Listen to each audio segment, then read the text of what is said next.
real talk about your children and you as a parent.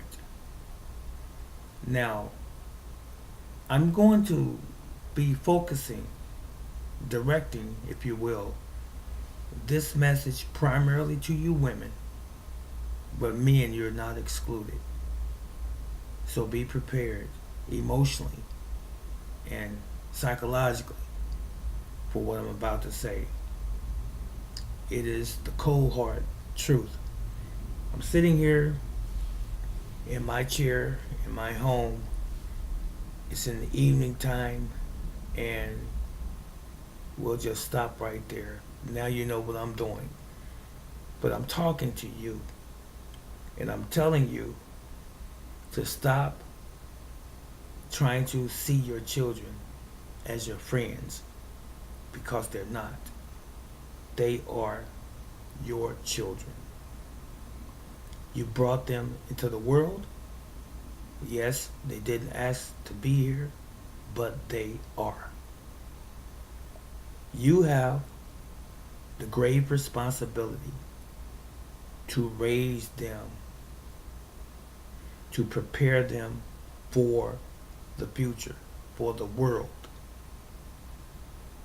You have the responsibility to help them develop into strong, healthy, and intelligent and creative human beings, respectful, full of dignity.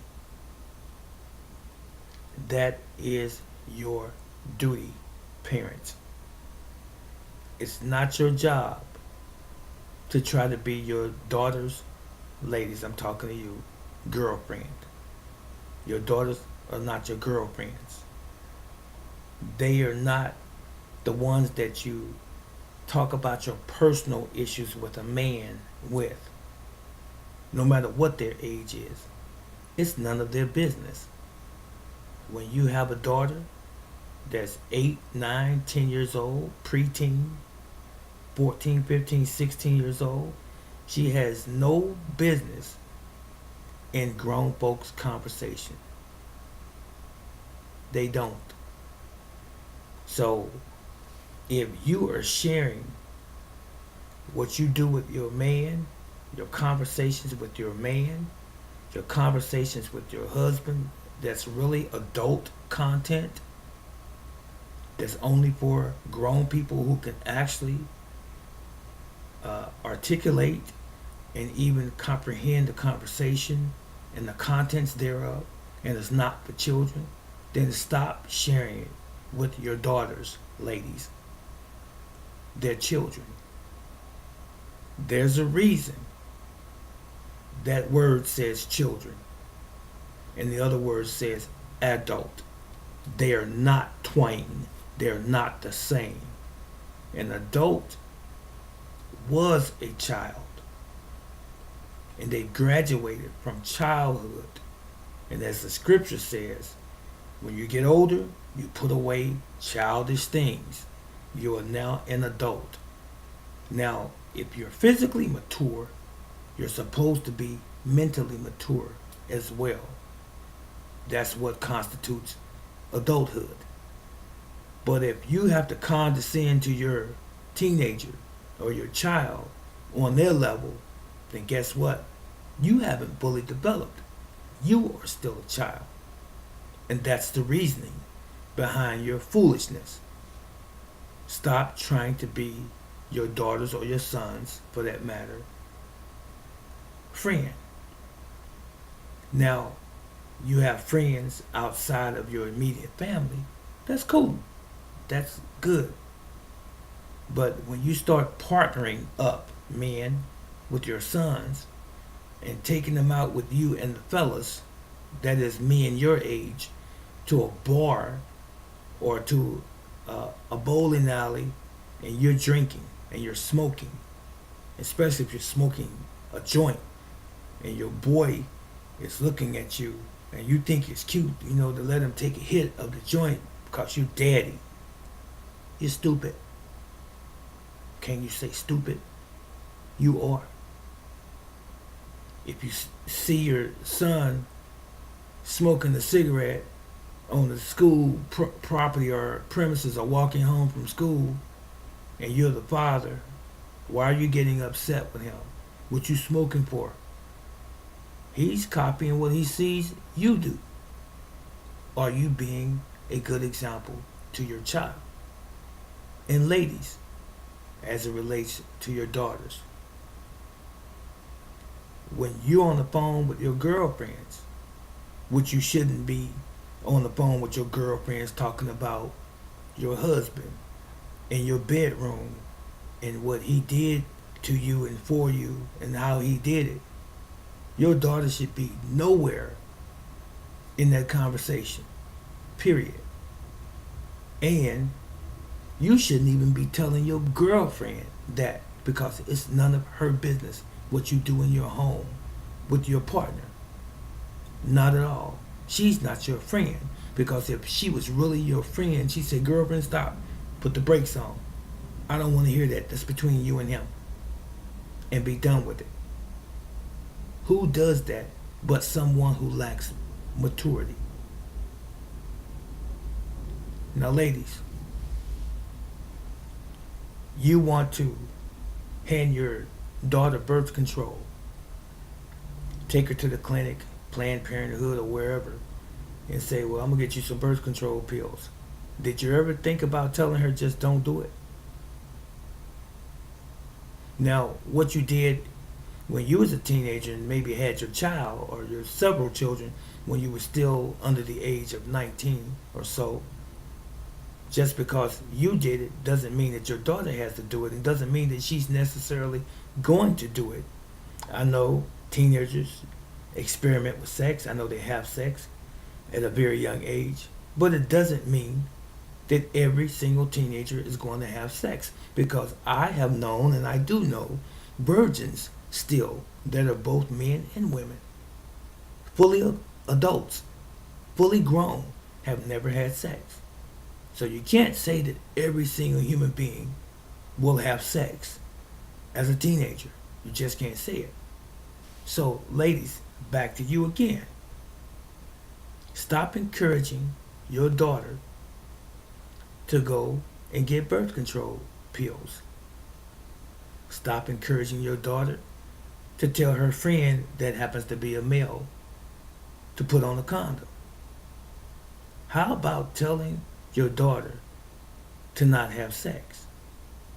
And why didn't you have that conversation when your daughter was really young, before she got to the point where she was even interested in sex?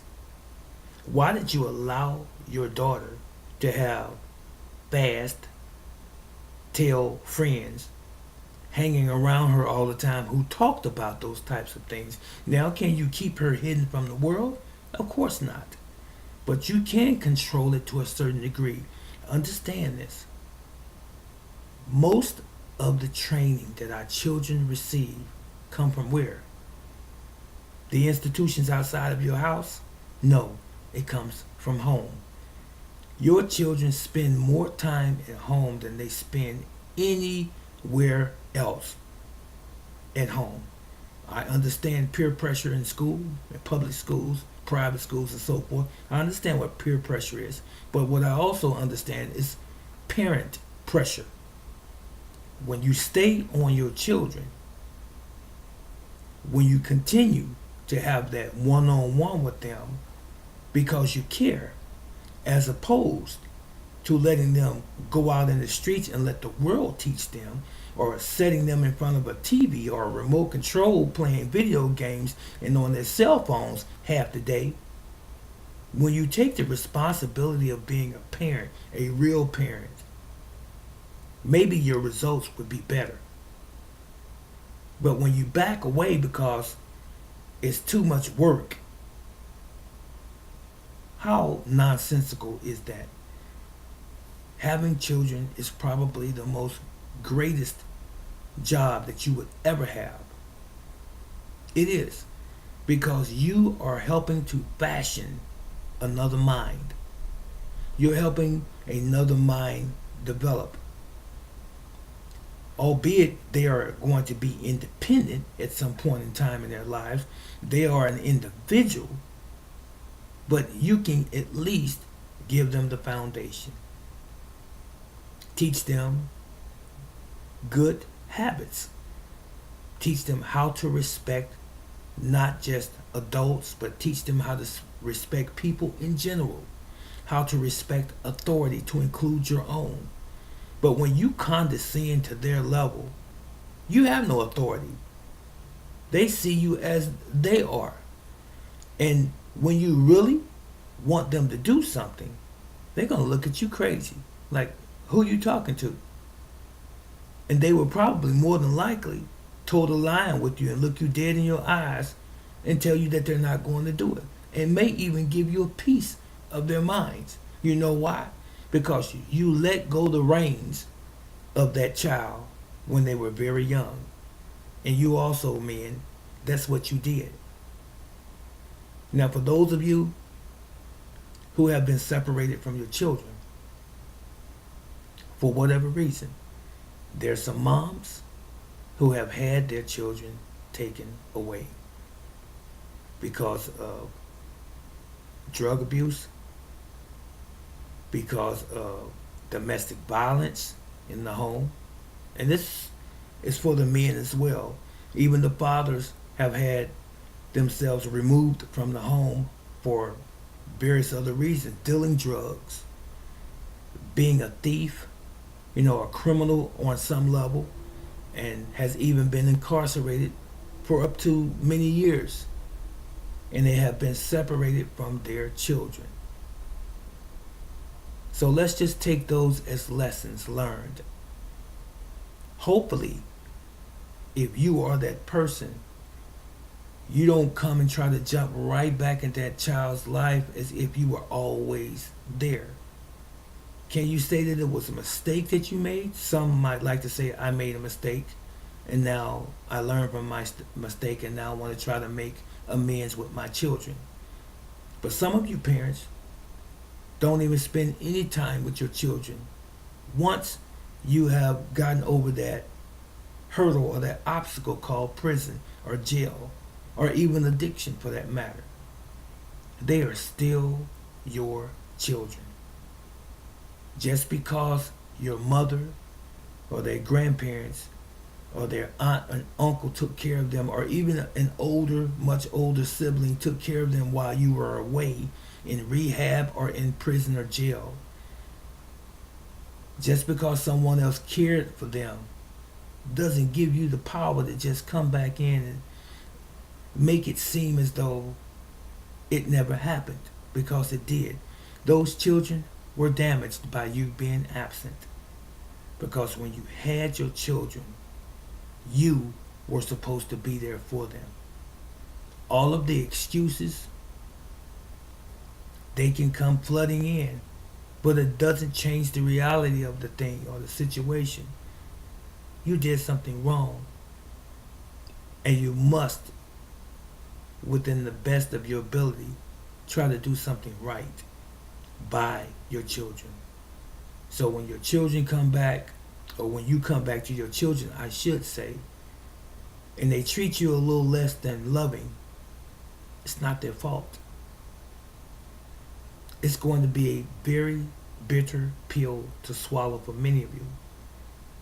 I've seen fathers, personally, I've seen fathers who have left the home because he's been locked up. Not a good job, no gainful employment, and he wants to try and participate in his children's life, and because the mother is upset with him because he has another person, another woman, or he's gotten married again, whatever the reason was, she won't allow the father to be involved in the children's life because she's dealing with supposedly pain. You mothers are wrong. It took two of you to have that child. They didn't ask to be here, as I forestated. When you got together initially, you enjoyed one another and you said you cared for one another or even loved one another. It is amazing how one shift of the tide can make you hate the person just because he or she is no longer with you, and that you play the children against them, and that in the absence, especially with the women, in the absence of the father, you say all of these negative things to their offspring about them. Your dad is no good. All he's doing is hoeing in the street. Women, for real, you're wrong. You never, even if you feel that way, you never say these things to your children because that's their father. Let them formulate their own views of their father without your assistance, and let it be what it's going to be. And dads, the same is true for you. Don't call your wife or your children's mother a whore. Don't call her bitches, and don't say she's sleeping around and she's a skank and she's all of these things, because she's not. She's your children's mother. That's it, and that's all. You don't need to demean their mother in front of them, because it doesn't say very much about you as a man, a real man, if they're in your custody or if you have visitation and they're still with the mom. A real man will still have respect for the mother of his children. That's what he would do, no matter how painful the relationship or the breakup was. No matter what the reason, you will still have respect, especially in front of your children, for their mother. And I've seen relationships that were dissolved, and the former husband, former wife, had an amiable relationship. And if one or both of them had new partners, they would do things together, and they got over the past. I'm not saying it's going to be the case with everyone, but it does happen. But as I began to say early on about parenting, your children are not your friends.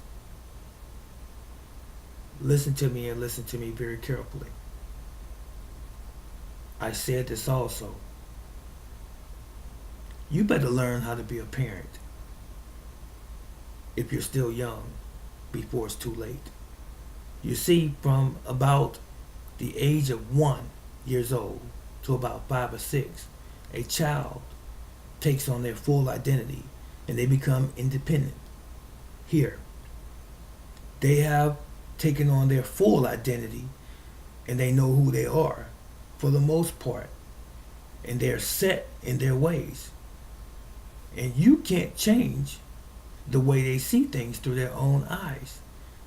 So it behooves you to make sure that you give them the proper tools in how they are going to navigate in this world from the ages of 1 to 5 or 6. You make sure that you do all of those things that are necessary to raise up a healthy child, both physically, mentally, and spiritually. That's your job. That's your job before God. That's what you're supposed to do.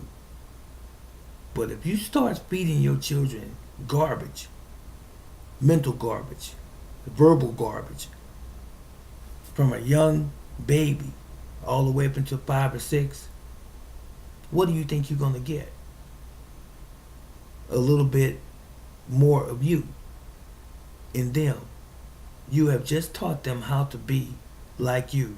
You have just taught your daughters, ladies, and your sons how to disrespect authority when you allow them to do anything and everything they want to do.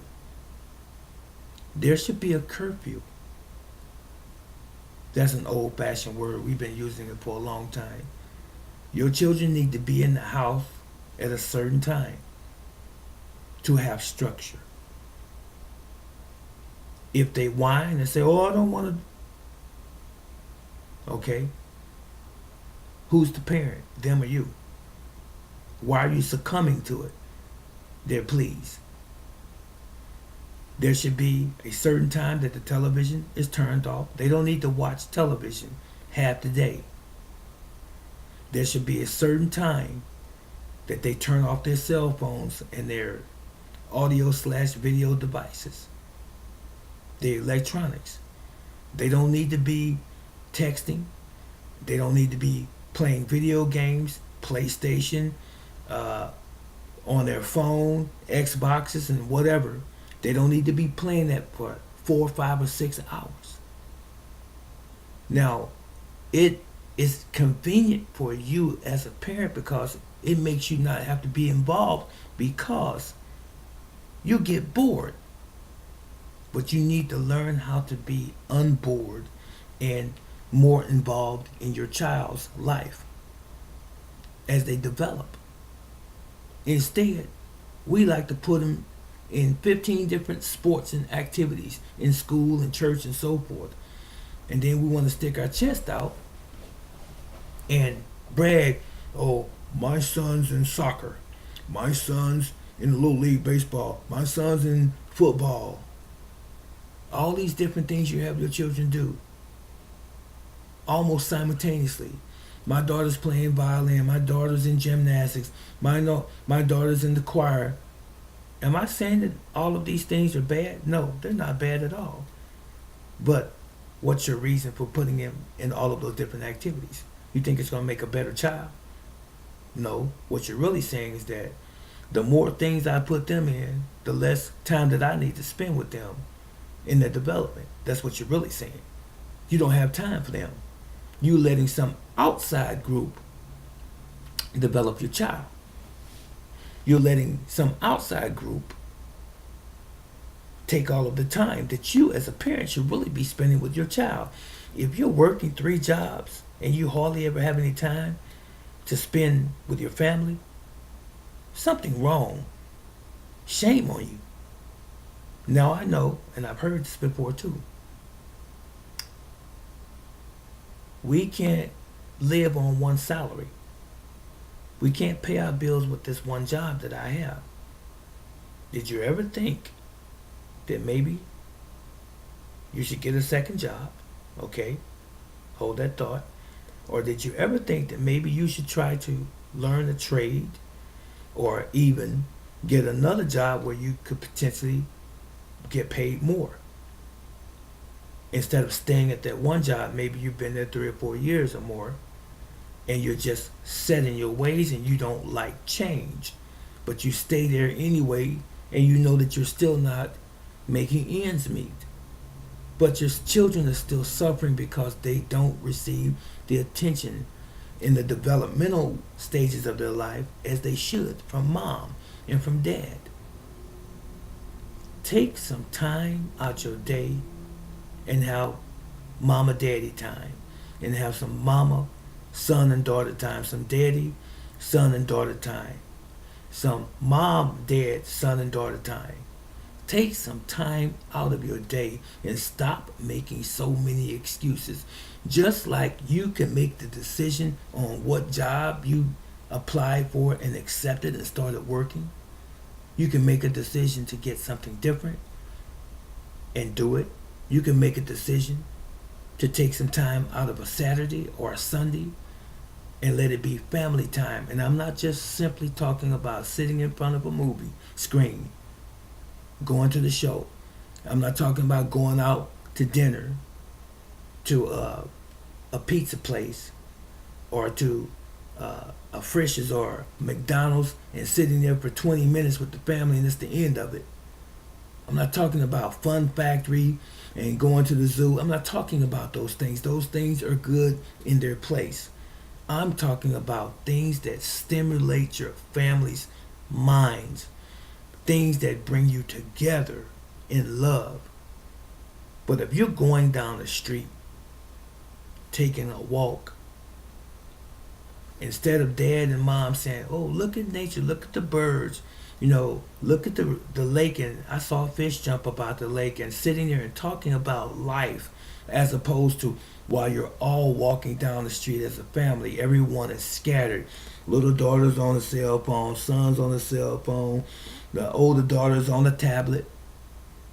Everyone is in their own zone, in their own world, as if you are not a unit, as if you're not a family. I told my stepchildren, we were walking one day and we were going to a particular place, and one was way in front, another one was way in the back, one was on a cell phone, and another one's just in another world, and I'm in the middle. And I told them, I said, stop, come here. We're a family. This is not a good look. It's not a good fit for a family. When we walk together, not separated, because you show disinterest. So, whoever it is out there that's listening to me right now, remember that little tidbit, that footnote. When you're going for a walk with your family, and if you haven't gone for a walk, you should go to the park and walk together. Start now. Oh, your children might ride you and say, this is boring. It's because you've already developed that in them, because you never did it the right way in the beginning. So start it anyway. Sit down at the table and have conversations with your family and say, this is what we're going to do now. This is going to be a ritual, a routine of ours. Every so many days or weeks, we're going to just take a walk in the park, or we're going to go fishing. We're going to go somewhere. We're going to do something educational as a family. We're going to read the Bible together and break down the chapters and or the scriptures. We're going to do things that's going to enlighten and enrich us as a family, so that we're not separated. That's the way it's supposed to be. I know I've gone on. This may have seemed like a rant to some, but it's much needed. It's necessary. You're only going to have your family one time on this planet.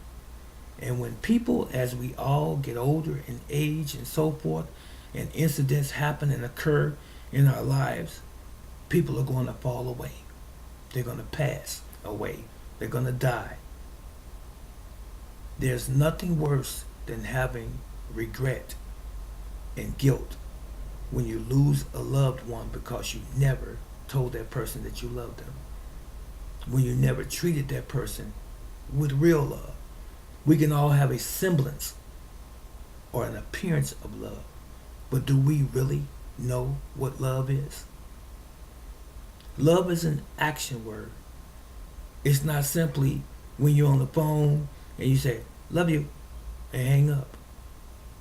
It's not when you see each other in person, your cousins and your grandmother and so forth, just because grandmother is throwing you a few dollars every once in a while as a grandchild, say, okay, grandma, love you. For real, let me tell you what love is. When I look at my wife, when I'm looking at her, physically looking at her, I look at her and say, I love you. And mean it every single time you say it. It's not one of those just like that, love you, with no feeling, no meaning to it. So many people do that nowadays. When I look at my children, my adult children and my baby boy, I'll talk to them and I say, Daddy love you. I say, your father loves you, or I love you. And they say, I love you too, because I taught them that. But the other thing, I don't know what that is. That's no love I've ever seen.